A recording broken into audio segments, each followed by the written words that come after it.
Elias Harper had never imagined he would be invited to an alien royal court. At 28, he was just a human engineer, working on interstellar drones that helped colonists on distant planets. His life was ordinary by galactic standards. Long hours in the lab, endless calculations, and quiet nights watching the stars from his small apartment. But one morning everything changed. A shimmering holographic envelope appeared in his living room, hovering in midair. The message was in multiple languages, but Elias instinctively understood the Zolari script, a gift of his human adaptability. The message read, "You are invited to the Zolari Royal Court on Zephyria 7. Your presence is requested as a guest of distinction." Elias blinked. The Zolari? He had only read about them in textbooks. They were legendary for their advanced technology, strict social rules, and, as many warned, their pride. To be invited was unusual, almost unheard of for a human. Yet here it was, glowing before him like a promise. After a long moment of disbelief, Elias accepted the invitation. He packed lightly, taking only essentials: his tablet, a few tools, and a small notebook. He didn't know why the Zolari wanted him. Maybe it was curiosity. Maybe it was a test. Whatever the reason, Elias felt a mix of excitement and calm determination. He had faced difficult engineering problems on Mars, on Titan, and on orbiting colonies. But a royal alien court? That was uncharted territory. The journey to Zephyria 7 took several weeks in hyperspace. Elias spent his time studying the culture of the Zolari. They were humanoid but taller, with iridescent skin and eyes that reflected their emotions. Their society valued intelligence, precision, and control. Emotion was rarely shown publicly, and sarcasm could be deadly if used at the wrong moment. But they also had a sense of beauty, architecture that shimmered like liquid metal and gardens that floated in zero gravity. When Elias finally arrived, the capital city of Zephyria 7 stretched before him like a dream. Spires of silver and gold reached toward the sky, connected by bridges of light. Hovering vehicles zipped between them in organized patterns. People moved gracefully, speaking in soft melodic tones. It was beautiful, but intimidating. He was greeted by a young Zolari named Raylan, a court assistant with an almost ethereal presence. "Welcome, Elias Harper," Raylan said, bowing slightly. "The royal court awaits your presence. Please follow me." Elias followed him through wide corridors filled with glowing panels and intricate patterns. Everywhere he looked, he saw something he had never imagined. Walls that shifted like liquid, ceilings that reflected not the room but the sky above Zephyria, and gardens that floated mid-air. He felt small and yet excited. Finally, they reached a grand hall. At the center stood Princess Lyra, the 19-year-old royal the Zolari whispered about in awe and fear.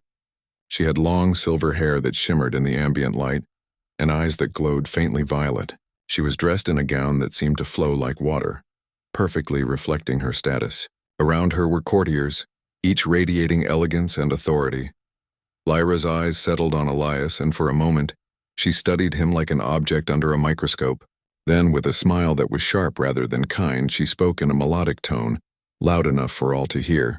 "So, this is the human who thinks he belongs among us?" A hush fell over the hall. Courtiers glanced at each other, some trying not to show amusement, others barely concealing disdain. Elias remained calm. He had expected some judgment, but not such bluntness. He inclined his head politely. "It is an honor to be here, Princess Lyra." Lyra's smile widened, but it had a hint of challenge now. "You humans are interesting. Always inventing, always struggling. I wonder if your cleverness is worth our attention." Elias felt a twinge of amusement. Most humans would have bristled at that tone. Most would have argued or tried to impress the princess with a show of skill or knowledge. Elias, however, simply smiled politely and said nothing. His silence was deliberate. He did not need to prove himself immediately. The ceremony continued. Elias observed the Zolari court carefully. Every gesture, every word seemed calculated. When a courtier spoke, the others listened intently, nodding slightly, almost mechanically. No one laughed unless it was carefully timed. Yet Elias noticed small details, the way Lyra's eyes darted when she was bored, the faint tension in her shoulders when she felt she was not in control, the tiny smirk she gave when someone agreed with her opinion. During the meal, the princess seemed to enjoy teasing him. She asked questions in a way designed to expose ignorance or awkwardness. Humans live on small rocks, yet you think yourselves worthy of interstellar respect. Why? Elias replied simply. Because humans solve problems in ways no other species can. We adapt, we create, and we care. Sometimes that is enough. The courtiers whispered among themselves. Elias had answered with calm confidence, not arrogance, not fear. Princess Lyra tilted her head, her curiosity piqued. She said softly. Interesting. But are your words truly reflection, or merely boast? Elias shrugged lightly, smiling. Judge by the outcome, not the words. The hall was silent again. Lyra seemed caught off guard. Usually, insults or challenges would force humans to react emotionally. Elias reacted with composure. It was unusual, fascinating even. After the ceremony, Elias was shown to his quarters in the royal palace. They were luxurious yet minimalistic. A large window that gave a view of the floating gardens outside, a soft bed, and a desk covered with Zalari writing instruments. Elias unpacked his tablet and notebook and sat by the window, looking at the city below. He realized that being invited here was more than a gesture. The Zalari had noticed him. Lyra had noticed him, and her behavior suggested she was testing him, not just as a guest, but as a representative of humanity.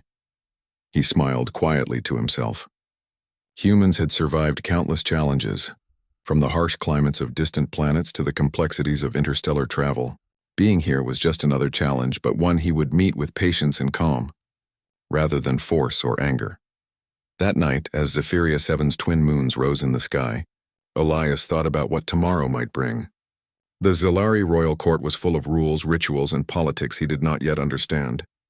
Yet he felt ready, not because he was the smartest or the strongest, or the most charming, but because he knew how humans could succeed where others struggled by thinking differently, staying calm, and seeing value where others saw weakness. He did not yet know the role Princess Lyra would play in his journey, or how much she would challenge his patience, curiosity, and skill. But one thing was certain. This was the beginning of something extraordinary. Elias closed his eyes, listening to the soft hum of the palace around him. Tomorrow the court would begin in earnest, and tomorrow he would walk into it not as a human to be judged, but as a human who had something unique to offer, something even the Zalari had never seen. The next morning, Elias woke to the soft glow of Zephyria 7's twin suns. From his window he could see the palace gardens floating in perfect symmetry, each flower shimmering with colors he had never imagined. Despite the beauty, a nervous excitement ran through him. Today he would meet the full court and face Princess Lyra once again. After a quiet breakfast, a Zalari attendant guided him to the grand audience hall. The doors opened, revealing an expansive room filled with Zalari nobles. Each figure seemed almost statuesque, their movements precise and deliberate. At the far end, Princess Lyra sat upon an elevated platform, her violet eyes fixed on him with a mixture of curiosity and expectation. Elias Harper, she called, her voice like the chime of crystal bells. You have entered our court, yet I still do not know why humans deserve our attention. Perhaps today you will enlighten us, the courtiers murmured. It was clear that Lyra intended to challenge him publicly. Some whispered that humans were clever but fragile, unworthy of spacefaring recognition. Elias, however, felt no fear. He had faced far more complex challenges, astronautics, extreme planetary environments, malfunctioning drones, than a young royal's words. He bowed politely. I will do my best, Princess Lyra. Lyra smirked. Your best, you say? Very well. Let us begin with a simple test. Tell us, human, what makes your species special? Why should the Zalari recognize your achievements? The hall went quiet. All eyes were on him. A single wrong answer could offend the court, but Elias did not hesitate. Humans are adaptable, he began. We face challenges that would stop others. We create solutions with limited resources. We work together in ways that allow us to overcome obstacles. And perhaps most importantly, we care. Not just for ourselves, but for others, for ideas, for our future. Lyra's eyes narrowed. She was clearly expecting him to stumble under the weight of judgment. The court whispered in astonishment. Humans usually flinched or tried to impress, but Elias spoke with calm confidence. Interesting, Lyra said, leaning slightly forward. You speak of caring and creativity, yet your species has only recently begun exploring the stars. You are young, untested, and fragile compared to the Zalari. Tell me, how could such emotions ever match our intelligence and precision? Elias considered her words carefully. Intelligence and precision are important, he replied. But imagination and adaptability often make the difference between success and failure. Sometimes the most unexpected solution comes from seeing the problem differently. A few courtiers exchanged glances. That answer was clever yet unassuming. It was not boastful, yet it suggested humans had a quiet strength the Zellari often overlooked. Lyra's smirk deepened. Ah, so humans rely on luck and feelings. I expected more. Structure, more logic. Tell me, Elias, what would you do if you faced a crisis no one else could solve? Elias smiled slightly. I would observe, think carefully, and try multiple approaches. I would collaborate with others. And if necessary, I would invent a way that had never been attempted before. Lyra's violet eyes widened slightly. She had not expected a clear, practical answer. Most humans would have faltered, but Elias's words were simple, confident, and unshakable. A courtier leaned over to whisper, "He is different, calm, unshaken." Another nodded. "Yes, unlike the humans we have seen. They usually panic or boast." Lyra tilted her head, intrigued but unwilling to show it. "So you claim to be patient, adaptable, and collaborative. Yet how will we know your words are true? How will we know humans are worth our respect?" Elias looked around the hall, meeting the eyes of every noble without hesitation. "You will know not by my words, but by my actions." The hall went silent. This was unusual. Most guests would have attempted to impress the princess with elaborate demonstrations, costly gifts, or clever flattery. Elias did none of these. His response was simple and powerful. Lyra leaned back in her seat, a hint of frustration showing in her expression. "Very well," she said finally. "If words are insufficient, perhaps deeds will suffice. But be warned, human. The court does not tolerate failure or arrogance." Elias inclined his head. "I understand, Princess Lyra." For the rest of the day, Elias attended formal events, tours, and briefings. He observed the Zellari way of life, noting their precision, their beauty, and their rigidity. Everywhere he went, nobles whispered about the human who remained calm under scrutiny. By evening, Princess Lyra herself seemed restless. She had expected him to show fear, irritation, or pride, but he had shown none. As the sun set over Zephyria 7, the princess summoned him to a private garden. The floating flowers glowed softly in the twilight, their colors reflecting in the pool of water at the center. Elias entered, bowing lightly. Lyra watched him with an unreadable expression. "You walk through the court as if nothing affects you," she said. "Yet I know my words would have shaken most humans. Why do you not react?" Elias smiled calmly. "Because reacting in anger or offense does not solve the problem. Observing and responding thoughtfully does." Lyra's eyes flickered with surprise. No human had ever said that so clearly. Most either argued or laughed nervously, trying to prove themselves. Elias had done neither. "You are strange," Lyra admitted, almost reluctantly. "Most guests would have tried to impress me, to win my favor. Yet you walk away from my challenge as if it means nothing." Elias shook his head. "I do not walk away because it means nothing. I walk away because I choose how to respond. Your words are yours. My actions are mine. And sometimes the strongest response is calmness, not confrontation." For a long moment, Lyra was silent. Then she spoke softly, a tone of curiosity replacing her usual sharpness. "Perhaps humans are not as fragile as we thought. Perhaps there is something in your nature we have not considered." Elias bowed slightly. "Perhaps, Princess Lyra. And perhaps that is something worth discovering together." The princess blinked, caught off guard. She had expected him to be offended, flustered, or defensive. Instead, he had maintained dignity, patience, and confidence. It was a different kind of strength, one that the Zellari had little experience with. From that day forward, whispers about Elias Harper spread through the court. He was not a mere human guest. He was an enigma. The young princess, initially offended by his calm demeanor, now found herself intrigued. She arranged small encounters, observing him, asking questions, and testing his patience in subtle ways. Each time, Elias responded with quiet intelligence, humor, or thoughtfulness. The Zellari began to notice a pattern. Humans, though physically weaker and socially simpler in some ways, had a resilience and creativity that the Zellari themselves lacked. Elias embodied that quality perfectly, calm under pressure, respectful yet confident, thoughtful yet decisive. That evening, as Elias returned to his quarters, He reflected on the day. He had faced the full court, endured the princess's challenges, and remained unshaken. And in doing so, he had achieved something no human before him had.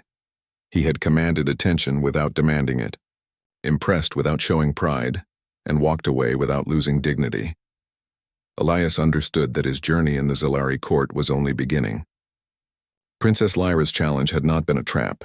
It was a test, a subtle invitation to prove humanity's worth. And he was ready to meet it, one calm step at a time. As he lay in his quarters, looking at the glowing city beyond his window, Elias realized something important. In a world of rigid rules, expectations, and hierarchy, humans had a different kind of strength, one that was quiet, adaptable, and unshakable. And it was that strength, he knew, that could change the Zalari perception of humanity forever. Somewhere deep in the palace, Princess Lyra stared at the stars, thinking about the human who had walked through her court untouched by pride or offense. She had expected him to stumble, to react, to falter. Instead, he had done something she had never seen before. He had simply walked away with dignity, calm, and confidence. The following morning, the palace on Zephyria 7 was bathed in soft golden light. Elias Harper, still adjusting to the splendor of the Zalari court, felt a quiet excitement. After his calm handling of Princess Lyra's challenges the day before, something had shifted. Whispers among the courtiers spoke of him as a human unlike any other, calm, confident, and intelligent. Even the princess herself seemed curious. Lyra had spent the night considering Elias. She was used to people bowing, flattering, or panicking under her gaze. Elias had done none of these. He had walked into her court with nothing but his dignity and intelligence, and that had shaken the assumptions she held about humans. She decided today she would observe him more closely, not to test, but to understand. Elias Harper, she called softly, summoning him to the floating gardens. Come with me. There is something I want to show you. The gardens were more breathtaking up close. Flowers hovered in perfect alignment, and soft streams of water floated midair. The scent of alien blooms filled the air with a sweet, unfamiliar aroma. Elias followed the princess, bowing slightly in respect. What is this? He asked, gazing at the intricate flowers. It is one of our experimental gardens, Lyra replied. We manipulate gravity, light, and nutrients to create unique plants. But even with all our technology, some experiments fail. We cannot predict how every plant will grow. Elias's eyes lit up. That's fascinating. On Earth, we have similar problems with unpredictable growth patterns. But sometimes mistakes teach us more than success. Lyra's violet eyes flickered with interest. You speak as if failure is a tool, not a problem. Most humans would panic or abandon their work. Elias shrugged lightly. Humans adapt. If something fails, we learn from it. We find new ways to succeed. Sometimes the solution is something no one expected. Lyra studied him silently. His perspective was unusual. Zalari science was rigid, precise, and rarely adaptive beyond calculations. But humans, they thrived on creativity, imagination, and unexpected solutions. Lyra had underestimated this strength, and she could not ignore it any longer. Over the next few hours, Lyra guided Elias through the palace's various research chambers. He observed engineers, artists, and scholars at work. In each room, he asked simple but thoughtful questions. Why do you do it this way? Have you tried another approach? What happens if you combine these methods? The Zalari, initially skeptical of a human's interference, began to notice his unique way of thinking. Where their methods were linear, Elias's ideas were lateral. Where they relied solely on formulas, he considered intuition and imagination, and in quiet moments his humor and curiosity made them smile, a rare reaction in the rigid court. Lyra watched all of this silently. She had expected him to struggle in unfamiliar territory, yet he not only kept pace, he added value. She realized that his calm confidence and creativity were not signs of arrogance, but of human ingenuity. Later, she brought him to the Chamber of Light, a space where Zalari scientists manipulated photons to create stunning holographic structures. Lyra explained the delicate procedures and complex calculations. Elias listened, then offered a small suggestion about aligning the light sources differently to enhance stability. The chief scientist, initially skeptical, implemented the idea, and the holographic structure shimmered with even greater brilliance. Lyra's eyes widened. Humans, she thought, could see possibilities others overlooked. Elias' contribution had been subtle yet transformative. You, Lyra began, hesitating, you are different. Your species is not like the others we have encountered. Elias smiled gently. We are adaptable. We see patterns differently. Sometimes the best solution comes from simplicity rather than complexity. Lyra considered this. And you are patient, calm, unshakable. Even when I insulted you, you did not react. You simply walked away. Elias nodded. Walking away was not avoidance. It was choosing how to respond. Often the strongest action is patience, observation, and understanding, rather than immediate reaction. For the first time, Lyra felt a shift in her perception. Humans were not fragile or weak. They were resilient, adaptable, and capable of seeing the world in ways the Zeleri could not. And Elias, he was the perfect example. Over the next few days, Lyra arranged small encounters with Elias under the pretense of training him in court etiquette. In reality, she found herself learning from him as much as he learned from the Zeleri. They shared meals, walked through gardens, and discussed philosophy, science, and culture. Elias never tried to impress her with human superiority. Instead, he spoke honestly, showing humility and curiosity. He asked questions about Zeleri technology, their art, and their traditions, not to mock but to understand. And he shared stories of human ingenuity, teamwork, and creativity. Lyra began to see that humans had something the Zeleri often lacked: flexibility of thought.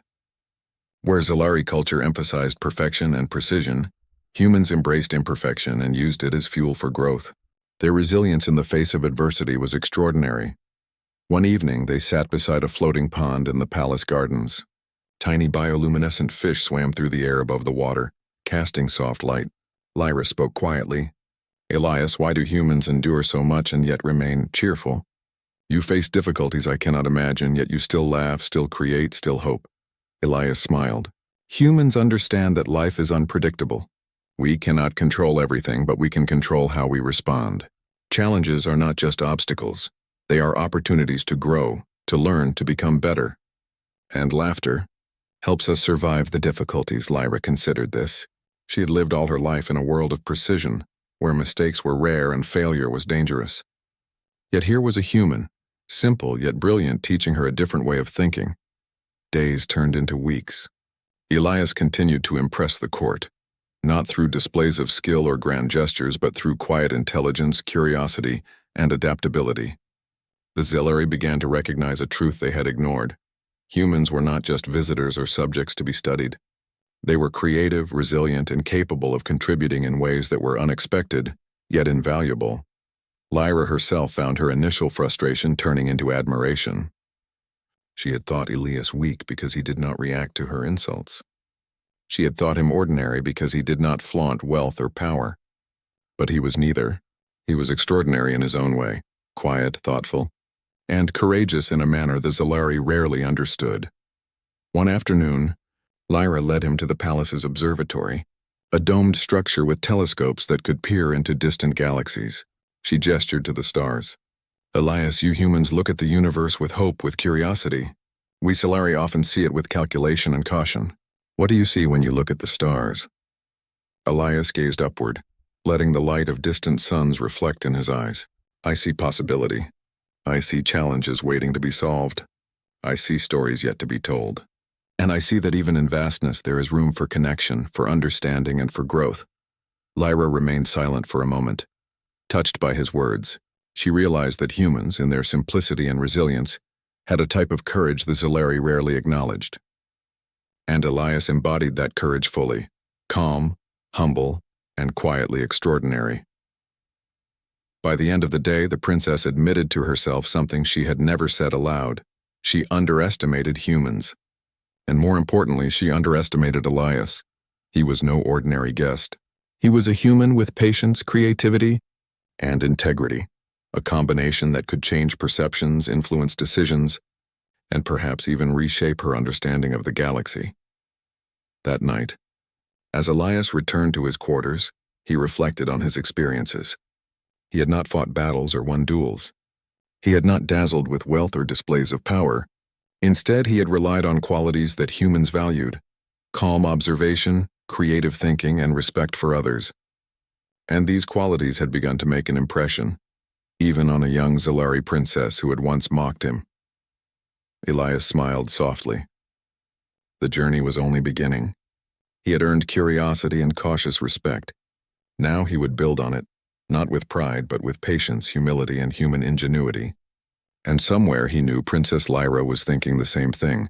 Humans were not so simple after all. In the quiet palace of Zephyria 7, a bond was forming. Not through force, not through arrogance, but through curiosity, respect, and understanding. And in that bond, Elias realized a truth he had always known. Humans, when faced with the unknown, did not simply survive. They adapted, they learned, and they thrived. The morning on Zephyria 7 dawned calm, with twin suns casting long golden rays across the floating palace gardens. The Zalari court was preparing for a rare interstellar summit, a gathering of leaders and scholars from neighboring star systems. It was a prestigious event, one where the Zalari showcased their technology, culture, and influence. Elias Harper, however, was not thinking about prestige. He was enjoying a quiet breakfast when an urgent announcement rippled through the palace. The main energy grid which powered the city and the summit was unstable. The palace lights flickered, floating vehicles slowed, and automated systems halted mid-operation. Panic was unusual in the Zalari court, but murmurs of concern filled the hallways. Princess Lyra was the first to notice Elias. "Harper," she called, her voice calm but urgent. "Come with me. This requires human attention." Elias followed her through the grand corridors, noting the subtle tension around them. Even the courtiers, usually composed and elegant, appeared uncertain. The energy grid was complex, powered by intricate quantum circuits and gravitational stabilizers. If it failed, the summit could not continue, and the Zalari would suffer a significant loss of prestige. "You see it, don't you?" Lyra asked as they reached the control chamber. Screens flickered with streams of data, and holographic schematics floated mid-air. "No one can figure out why the system is unstable. We have tried every calculation, every protocol. The grid should be stable, but it isn't." Elias studied the displays carefully. He did not rush, did not panic. Instead, he observed patterns, cross-referenced outputs, and asked questions. What changes preceded the instability? Has anything been added to the system recently? Are the inputs consistent? One of the senior engineers replied nervously. "All inputs are correct. We have run every simulation, every diagnostic. Nothing explains it," Elias nodded thoughtfully. "Sometimes the problem isn't in the main system. It's in the connections between subsystems. Have you considered environmental interference or subtle feedback loops in the quantum circuits?" The engineers exchanged skeptical glances. "We have accounted for that," one said hesitantly. "Then allow me to test a different approach," Elias suggested. "I want to map the energy flow in real time and identify any micro-imbalances. Sometimes the error is too small to see in simulations but can grow exponentially if left unchecked." Lyra observed quietly. She had seen human ingenuity before, in exploration and engineering projects on distant planets, but never applied to a system as complex as a Zalari citywide grid. For the next several hours, Elias worked methodically. He combined human problem-solving techniques with Zalari technology, using logic, pattern recognition, and a touch of creative improvisation. He noticed that a minor gravitational stabilizer, one installed for aesthetic lighting in the palace gardens, was subtly interfering with the main grid's energy flow. The Zalari engineers had not considered this. To them it was insignificant. "Here," Elias said, pointing at the schematic. "This stabilizer is introducing a feedback loop. It's small, but it's enough to destabilize the grid when combined with other minor variances." Lyra leaned closer, astonished. "How did you see that? We overlooked it completely." Elias smiled. "Sometimes solutions hide in the details others dismiss. Humans have a habit of noticing small anomalies because we are used to adapting to unpredictable situations. We learn to spot patterns others might ignore." The engineers adjusted the system according to Elias's observations. Slowly, the energy grid stabilized. Lights returned to full brightness. Floating vehicles resumed normal movement, and the palace systems hummed smoothly once more. The court watched in silence as the system settled. Then one by one, murmurs of astonishment began. Lyra's violet eyes shone with admiration. "You have done it," she said softly. "You solved a problem that baffled even the most experienced Zalari engineers." Elias shrugged modestly. I did what I could. It's not just me, collaboration is essential. The engineer's knowledge of the system was invaluable. I simply approached the problem differently. Lyra's lips curved into a rare, genuine smile. Different. And brilliant. Humans truly have a unique perspective. I underestimated you. Word of Elias's success spread quickly. Courtiers, diplomats, and engineers alike spoke in hushed tones about the human who had saved the summit without ceremony, without arrogance, and without demanding recognition. His calm confidence and ingenuity had earned their respect, not through spectacle but through results. Later, in a private chamber, Lyra approached him. Elias, you have changed the way I see your species. Your thinking, your calmness, your ability to solve problems creatively. It is unlike anything we have witnessed in the Zalari court. Elias smiled politely. I am honored, Princess Lyra. Humans often succeed because we adapt, observe, and collaborate. It is not always the grand gestures that matter, but the small, thoughtful actions that create lasting results. Lyra studied him thoughtfully. You speak with humility, yet your actions demonstrate immense capability. It is inspiring. The summit continued smoothly after Elias's intervention. The visiting leaders marveled at the palace's technology, unaware of the near disaster that had occurred just hours earlier. Elias attended the events quietly, engaging in thoughtful discussions with scholars and diplomats. He did not flaunt his success, but he answered questions with insight and clarity. Princess Lyra, however, could not ignore his presence. She observed him carefully, noticing not just his skill but his patience, respect, and intelligence.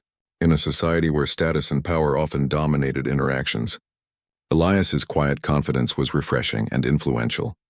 As the summit concluded, Lyra invited Elias to a private observation deck overlooking the city. The twin suns were setting, casting long shadows across the palace spires and floating gardens. You have shown us something remarkable, Elias, she said softly. Not just your skills, but the way humans approach the world. Calm, patient, creative, adaptable. You have reminded us that intelligence is not only measured by precision, but by perspective. Elias nodded. Humans have survived in unpredictable environments for centuries. We rely on observation, creativity, and collaboration. These traits have allowed us to thrive despite challenges that seem insurmountable. Lyra's gaze softened. And you embody these traits perfectly. You are extraordinary not because of your strength or status, but because of who you are and how you think. Elias felt a quiet satisfaction, not from praise but from understanding. He had not sought recognition. He had simply applied human ingenuity to a problem that needed solving, and in doing so, he had shown the Zalari, and especially Princess Lyra, the unique value of humanity. The princess continued, her voice almost reflective. I had thought humans were fragile, emotional, and limited. Yet you proved that we underestimated your species. And perhaps I underestimated you personally. Elias smiled, humility in his expression. I am only one human, Princess Lyra. There are countless others with similar resilience and creativity. Humanity's strength lies not in one individual, but in our collective adaptability and ingenuity. Lyra nodded slowly, contemplating his words. She had expected arrogance or pride, yet he displayed none. Instead, he radiated quiet confidence, curiosity, and thoughtfulness. In a way, he was more impressive than anyone she had ever encountered at the summit. As night fell, Elias returned to his quarters, reflecting on the day's events. He had faced a challenge unlike any before, not on distant planets or in harsh environments, but within the heart of an alien civilization. He had observed, analyzed, and applied human ingenuity to solve a problem that had stumped even the most advanced minds of Zephyria 7. And in doing so, he had earned something far more valuable than recognition: respect. Not just from Princess Lyra, but from the entire Zalari court. That night, Elias looked out over the city, the twin moons reflecting in the floating gardens below. He realized that humans had a unique way of facing the unknown, not with fear or arrogance, but with patience, creativity, and collaboration. And that approach, he knew, could change perceptions, build connections, and open doors to possibilities the Zalari had never imagined. Somewhere deep in the palace, Princess Lyra stared at the same moons, thinking about the human who had quietly solved a problem no Zalari could. She had expected a visitor to falter under pressure, yet Elias had not only succeeded, He had taught her and her court a valuable lesson. Intelligence alone was not enough. True value came from creativity, resilience, and the courage to approach challenges differently. And for the first time, Lyra realized that humans were not just visitors, they were partners, capable of shaping the future in ways the Zilari had never considered. Elias closed his eyes, letting the calm of the palace wash over him. The challenge had been met, the crisis had been averted, and in the process, humans had quietly proven that their strength lay not in force or power but in ingenuity, patience, and heart. The sun rose over Zephyria 7, casting soft light on the palace's silver spires and floating gardens. The grand interstellar summit had ended successfully, thanks in no small part to Elias Harper's quiet brilliance. Word of his ingenuity and calm problem-solving had spread throughout the court, and even the visiting dignitaries had begun to see the value of humans in ways they had never imagined. Elias, however, remained humble. He did not seek praise or status. He continued his daily routines, observing, learning, and offering guidance where it was needed. Yet the court had begun to treat him differently. Nobles greeted him with curiosity rather than skepticism. Engineers sought his advice openly, and even Princess Lyra seemed to regard him with a mix of admiration and thoughtful consideration. One afternoon, Lyra summoned Elias to the palace's observation deck. The sky was painted in hues of violet and gold, twin moons rising in the distance. She gestured to the view, but her attention was focused entirely on him. "Elias," she began, her voice soft but deliberate, "you have changed the way I see not only humans, but the way we Zilari view other species. You do not act from pride, arrogance, or fear. You act from understanding, creativity, and patience." Elias inclined his head politely. "I do what I can, Princess Lyra. Humans have survived by being adaptable. We work with what we have, learn from our mistakes, and create solutions where others see obstacles." Lyra studied him carefully, her violet eyes reflecting the moons. "And you have proven that even one individual can make a difference, not by dominating or controlling, but by thinking, observing, and acting wisely. You have earned the respect of this court, and of me." Elias smiled gently. "I am honored, Princess, but respect is mutual. Your willingness to observe, to question, and to consider a perspective different from your own has allowed humans to contribute. Without that, none of this would have been possible." Lyra nodded thoughtfully. "Perhaps that is the greatest lesson of all. True strength is not in rigid rules or power, but in collaboration, understanding, and courage to see beyond expectations." Over the following days, the palace became a place of quiet collaboration between humans and Zilari. Engineers worked side by side with Elias, learning new ways to approach problems. Scholars consulted him on creative solutions to cultural challenges. Even the princess herself began seeking his advice on matters of diplomacy and strategy, valuing his unique perspective. One evening, as they walked through the palace gardens, Lyra spoke casually but with a hint of sincerity. "You have shown us humans are not fragile as I once believed. You are not merely curious, you are capable, thoughtful, and extraordinary." Elias chuckled softly. "Thank you, Princess. But it is not about being extraordinary. It is about doing what you can and learning from every challenge. Every species has strengths, humans simply approach them differently." Lyra paused, watching him. "And yet, in this difference, you have taught us much more than we expected. Perhaps humans have been underestimated for too long." Elias smiled quietly. "Perhaps. But underestimation can be an advantage. It allows us to act without expectation, to think freely, and to solve problems creatively." The palace had changed in subtle ways. Humans were no longer outsiders to be observed or tolerated. They were partners, contributors, and allies. And Elias, through his calm intelligence and ingenuity, had become a symbol of humanity's value. One afternoon, Lyra invited him to a special ceremony. The court gathered in the grand hall, adorned with shimmering lights and floating decorations. Lyra stepped forward, her presence commanding yet gentle. "Today," she announced, "we honor a guest who has shown not only intelligence and skill, but patience, creativity, and the unique strength of his species. Elias Harper has reminded us that humans possess qualities that are invaluable, and that understanding comes not from dominance, but from observation and collaboration." The court erupted in polite applause. murmurs of admiration echoing throughout the hall. Elias felt a quiet pride, not in the recognition, but in the knowledge that he had demonstrated humanity's true value without arrogance or force. Lyra continued, her voice warm. Elias, I invite you to remain with the Zilari court, not as a visitor but as a partner. Your insights, perspective, and ingenuity are invaluable to us, and should you choose to stay, you will have my personal support and respect. Elias considered her offer carefully. He loved the Zilari culture and respected their intelligence, but he also valued human independence and exploration. He smiled, making his decision clear. Princess Lyra, he said, I am honored by your offer. I cannot remain permanently, for humans thrive on exploration and independence. But I would gladly serve as a collaborator and advisor, sharing knowledge and working together across worlds. Lyra nodded, pleased. Then it is settled. You will have our trust and partnership, and we will maintain contact, learning from each other. Your human perspective is now a part of our court's future.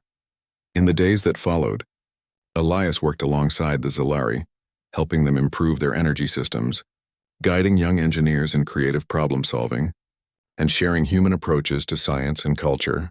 He did so without pride or showmanship, letting results speak for themselves. The bond between Elias and Lyra deepened. No longer was it a relationship of challenge and testing. It had evolved into one of mutual respect and understanding. Lyra learned to appreciate human resilience and creativity, while Elias gained insight into Zilari precision and discipline. Together, they demonstrated that collaboration between species could achieve remarkable results. One evening, as they observed the floating gardens bathed in moonlight, Lyra spoke softly. Elias, when you first arrived, I thought humans were fragile, naive, and weak. I was wrong. You have taught me that strength comes in many forms: patience, creativity, understanding, and courage. And perhaps that is the true lesson of your species. Elias smiled, his eyes reflecting the shimmering lights of the gardens. Thank you, Princess. Humans are not perfect, but we strive to adapt, to grow, and to help where we can. And sometimes, in doing so, we can inspire others to see the world differently. Lyra nodded. And you have inspired me, Elias. Not just as a guest, but as a human. Your actions have reshaped my understanding of our world and our place in the galaxy. I will not forget this. Elias felt a quiet warmth. He had not sought recognition, friendship, or influence. Yet through calm intelligence, patience, and humanity's unique strength, he had achieved all three. He had walked into an alien court as a stranger, faced challenges without confrontation, and emerged respected, valued, and remembered. The night sky stretched endlessly above Zephyria 7, twin moons casting silver reflections on the gardens and the palace spires. Elias knew his journey was far from over. Humanity had much to offer the galaxy, and this court, this extraordinary world, was just one step along the way. Princess Lyra watched him from across the garden, a soft smile on her face. She had learned that humans were not merely visitors but partners capable of thinking, adapting, and inspiring in ways the Zilari had never imagined. And Elias Harper, with his calm confidence, creativity, and humility, had become a symbol of that truth. As the stars shimmered above, Elias quietly reflected on everything he had experienced. He had not relied on power, wealth, or status. He had relied on thoughtfulness, patience, and ingenuity, qualities that had allowed him to thrive and to help others thrive alongside him. And in doing so, he had proven something essential. Humans were remarkable, not through force but through intelligence, adaptability, and heart. The bond between humans and Zilari was stronger than ever. It had begun with curiosity and challenge, and it had grown into mutual respect and collaboration. Princess Lyra had learned to see the world differently, and Elias had shown the Zilari the quiet strength of humanity. And somewhere in the palace, the young princess whispered, almost to herself, I underestimated humans and in him, but never again. Elias, standing nearby, simply smiled. He did not boast, did not demand recognition, and did not need to. The respect, trust, and partnership he had earned spoke louder than any words ever could. The future was wide open, full of possibility, collaboration, and adventure. Humans and Zilari working together could achieve far more than either had imagined. And Elias Harper, the quiet human who had walked into an alien court with nothing but dignity and intelligence, had shown the galaxy exactly what humanity was capable of. And as the twin moons of Zephyria 7 rose higher in the sky, one truth was clear. Humans were not just visitors, they were remarkable, adaptable, and invaluable partners in a universe full of possibilities. Elias Harper looked out over the palace gardens one last time that evening. He had walked away from offense, challenge, and doubt, and in doing so he had walked into history, leaving a legacy that would be remembered, not for his status, but for his humanity. The court, the princess, and the galaxy itself had learned a simple truth. Humanity's strength lay not in power, but in heart, ingenuity, and the courage to act with patience, respect, and intelligence.